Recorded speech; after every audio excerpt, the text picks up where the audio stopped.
This video was made possible with the support of our Patreon members.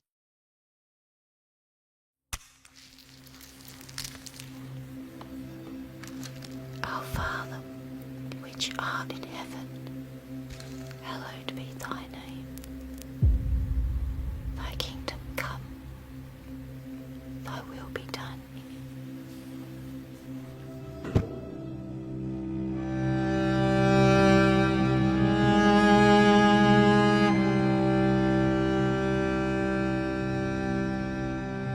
There is much that the field of psychiatry would rather we all forget.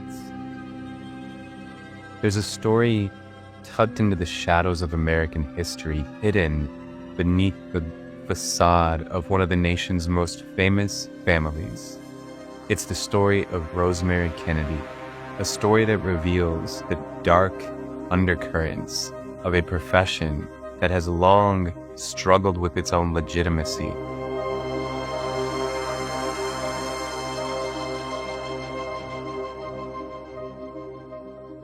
Rosemary Kennedy was born in 1918, the third child of Joe and Rose Kennedy, the powerful, ambitious family that would become American royalty. Experienced by Miss Rosemary and Miss Kathleen Kennedy, daughters of the American ambassador.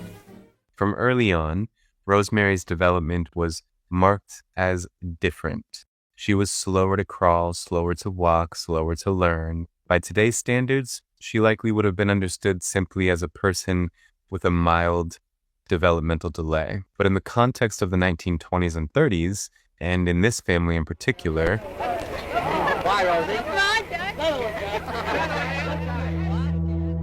her difference was seen as a defect. As Rosemary grew into adolescence, she struggled in different ways. Her behavior was interpreted as erratic. Her moods were interpreted as swinging. She was reportedly prone to outbursts, to rebelliousness, to expressions of desire and frustration that were quite simply very human, but deemed unacceptable in a young woman of her class. And so, when she was just 23 years old, her father, desperate to preserve the family image, agreed to a procedure that psychiatry was promoting at the time as a miracle cure. A surgery of the soul, the prefrontal lobotomy. A simpler approach to the frontal lobes through the roof of the orbit.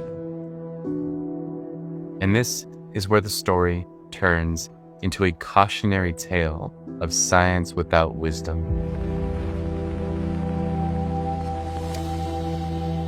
The lobotomy was not born from careful, replicable science. It was born from desperation, from psychiatry's need to be seen as a legitimate branch of medicine at a time when it was floundering in the shadows of neurology and internal medicine. It was born from the eagerness of men like Walter Freeman, popularized the lobotomy in America, performing thousands of them with an ice pick and a hammer, often in back rooms without anesthesia.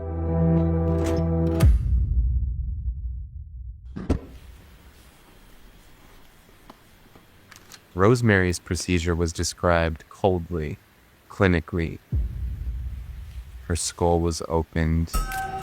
A spatula-like instrument was inserted into her brain. Give us this day our daily bread. The surgeons asked her to recite prayers and poems while they sliced at her frontal lobe, And lead us not into temptation. cutting deeper until her speech slowed and finally stopped.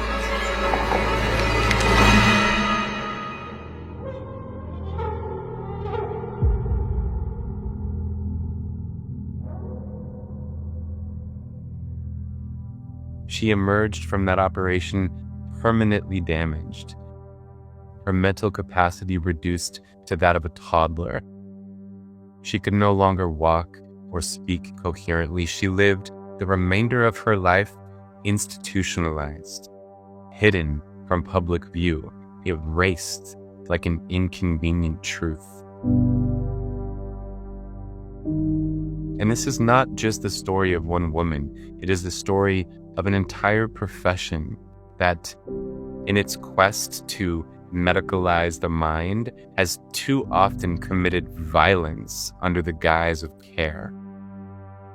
Psychiatry's history is riddled with these dark chapters, from hysterectomies performed on women diagnosed with hysteria to electroshock so-called therapy administered without consent, to the modern epidemic of chemical lobotomies, the widespread careless overprescription of psychiatric drugs whose long-term effects are still not fully understood. About 1 in 6 American adults take psychiatric drugs, a new study from the Institute for Safe Medication Practice. The field has been and still is plagued by crises of legitimacy.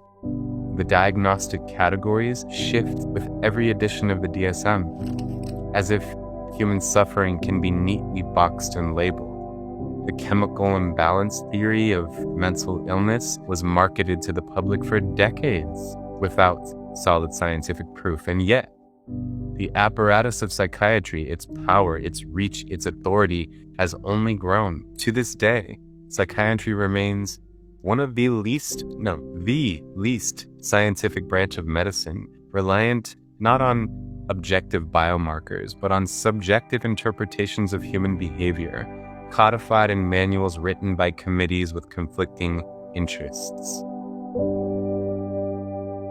Rosemary Kennedy's story is not an anomaly. It is a mirror reflecting what happens when we pathologize difference, when we treat suffering as disease, when we reduce the richness of the human psyche to a problem in need of a surgical or chemical solution. Her story reminds us that we must question every paradigm we inherit, that we must ask who benefits when we medicalize the mind, and at what cost.